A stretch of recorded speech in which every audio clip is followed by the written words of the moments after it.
Assalamualaikum warahmatullahi wabarakatuh. Marilah kita sama-sama pada kesempatan kali ini belajar mengenai persepsi kematian.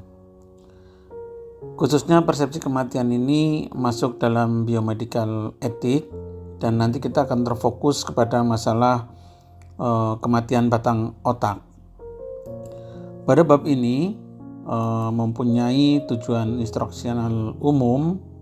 Yang pertama bahwa nanti kedepannya kita harus mengetahui tentang sebuah proses awal kematian melalui sebuah sistem early warning system dan tanda-tanda kematian.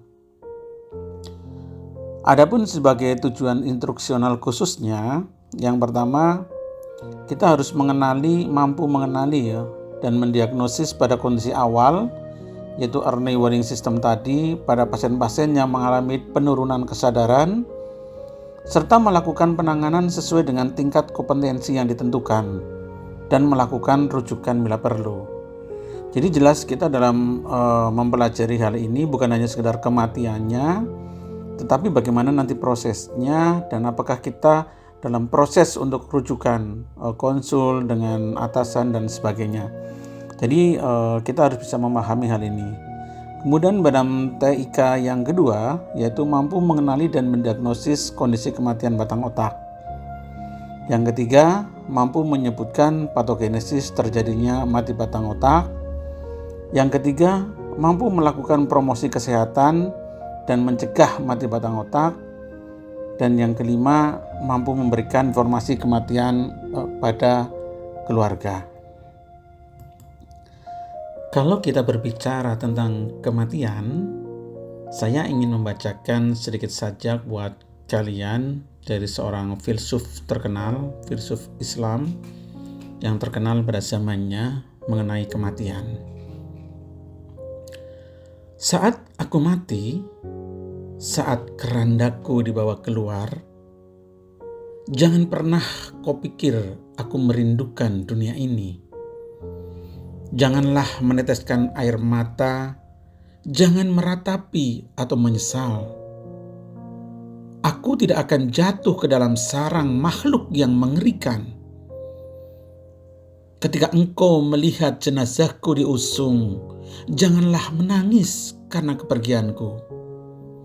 Aku bukan pergi, aku sampai kepada cinta yang abadi. Rumi. Ini sebuah sajak yang disampaikan oleh seorang filsuf muslim yang sangat terkenal pada waktu itu tentang bagaimana kita mempersepsikan sebuah kematian dari sudut pandang agama Islam. Bahwa sejatinya kematian itu adalah sebuah momen bahwa kita itu akan menghadap kepada yang terkasih, yaitu Allah Subhanahu wa Ta'ala. Bagaimana sih cara rasanya kita kalau akan bertemu dengan yang terkasih? Pasti dengan perasaan senang kita menghadapinya. Tetapi inilah sebuah realita hidup bahwa di dalam agama Islam itu dikatakan bahwa setiap makhluk yang bernyawa itu pasti akan menghadapi kematian. Oleh karena itu Jalaluddin Rumi di dalam syair ini mengisyaratkan bahwa seyogyanya kita dalam menghadapi sebuah kematian itu jangan bersedih, tetapi sambutlah dengan kebahagiaan, dengan kemeriahan, dengan pesta gitu. Oleh karena itu ada sebuah analogi dari kisah ini pada zaman sekarang. Kadang kalau orang yang bermimpi itu mengenai mantenan atau dan sebagainya tentang sebuah keramaian, pesta dan sebagainya, kadang diasumsikan bahwa kita itu akan mengalami sebuah celaka atau musibah di dalam diri kita ataupun orang-orang terdekat kita. Nah ini sebenarnya ada yang bilang ini berasal dari sajak yang disampaikan oleh Jalaluddin Rumi. Walau alam, hanya Allah yang tahu. Kalau kita berbicara mengenai sebuah kematian secara medis, yang pertama kita akan berbicara mengenai masalah proses. Bahwa Ada sebuah anggapan bahwa kematian itu tidak akan datang secara tiba-tiba, tetapi melalui sebuah proses. Ya walau alam, kalau memang Allah sudah berkehendak, Tuhan sudah berkehendak, sih bisa-bisa aja terjadi. Tetapi secara keilmuan, itu secara hikmah memang bisa seperti itu. Tetapi secara keilmuan bahwa dikatakan kematian itu tidak akan tiba-tiba, tetapi melalui sebuah proses. Oleh karena itu, seyogianya kita nanti ke depan kalau menjadi seorang dokter, bisa mengikuti, bisa memahami, bisa mengetahui proses ini. Sehingga kita menjadi lebih waspada ke depan apa yang akan kita planningkan. Biasanya hal ini kita ketahui dengan ada sebuah istilah zaman sekarang yang harus kita pantau dengan yang namanya EWS atau Early Warning System.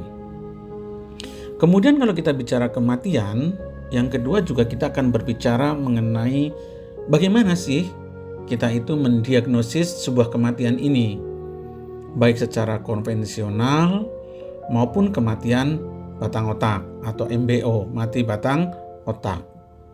Dan yang ketiga, kita membicarakan bagaimana sih kematian itu akan menyebabkan interaksi antara dokter dengan pasien, dokter dengan keluarga pasien, maupun pasien itu sendiri yang mempunyai hak, ya, yang mempunyai hak hidup, hak untuk diperlakukan setelah kematian dengan baik dan sebagainya. Ini sebagai contoh aja. Di mana sih ada seorang dokter yang memang dia mempunyai etika yang bagus, mempunyai itikat yang baik, menghadapi pasiennya meninggal, itu kita akan merasa enjoy, merasa senang. Itu kayaknya sangat jarang sekali itu terjadi. Seperti saya yang pernah mengalami, ada sebuah kejadian bahwa pada suatu waktu saya yang kebetulan saya sebagai seorang dokter anestesi, saya membius pasien saya dalam umur 5 hari kalau nggak salah waktu itu. Pasien mengalami hidrosepalus dengan kepala yang begitu besar. Kemudian akan dilakukan tindakan vipisan.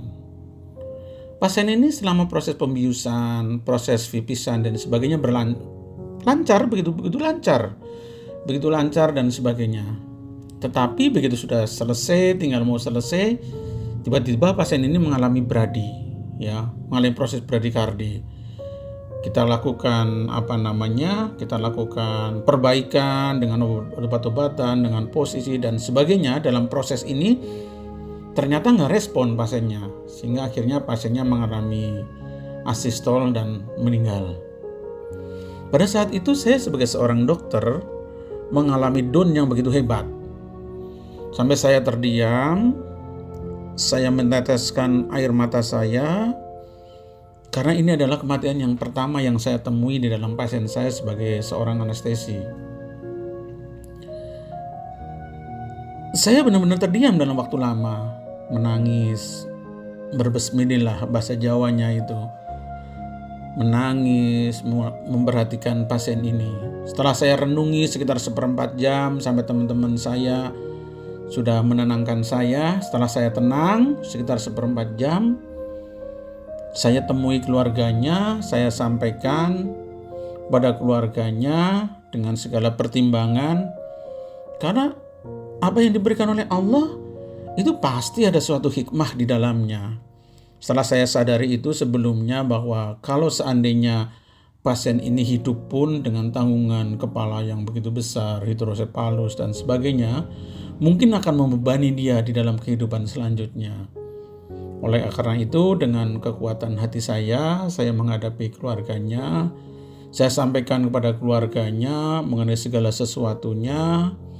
Saya ucapkan permohonan maaf dan sebagainya, tidak bisa sampai memberikan harapan kehidupan. Tetapi apa yang terjadi?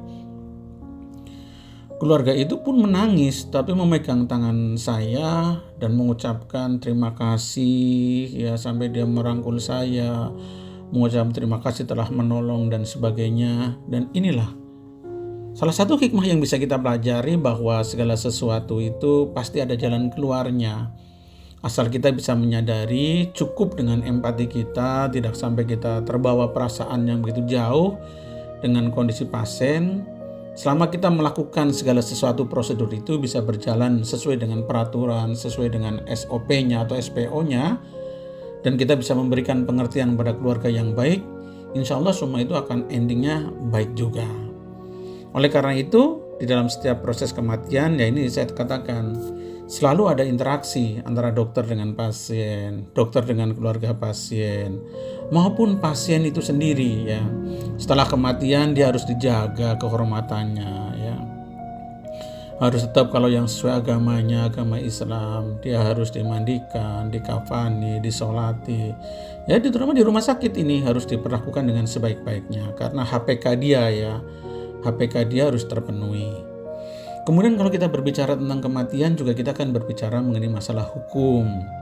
Ya, apakah kematian ini itu berjalan dengan wajar atau tidak? Ya. Kemudian yang kedua, apakah ada unsur pidananya atau tidak? Apakah kematian ini nanti akan menimbulkan tentang hukum mengenai bagi waris dan sebagainya, hukum yang terkait dengan masalah asuransi dan sebagainya, dan lain sebagainya. Dan tidak kalah penting, kalau kita mendiagnosis sebuah kematian, kita juga kadang-kadang terkait dengan masalah donor organ kepada orang yang membutuhkan. Sehingga kita tidak boleh telat. Ya, kalau kita telat, yang kita lakukan let di sehingga organ-organ yang akan didonorkan sudah mengalami hipoksia, kerusakan sel, ya itu nanti akan percuma. Jadi penegakan diagnosis ini juga harus sebagai katakanlah kematian batang otak dan sebagainya harus bisa ditegakkan dengan cepat, dengan baik, dan dengan tepat. Karena berkaitan dengan donor itu juga berkaitan dengan syarat, dengan waktu, dengan biaya, dengan aturan, dengan penerimanya mau bagaimana.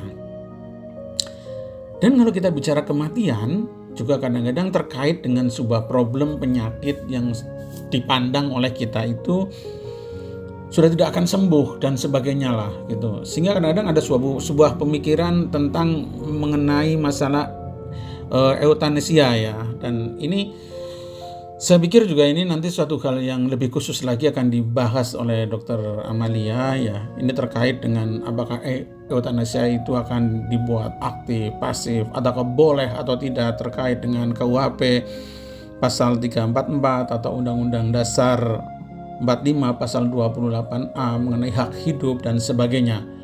Jadi memang kalau kita berbicara tentang kematian, itu benar-benar kita akan berbicara secara kompleks.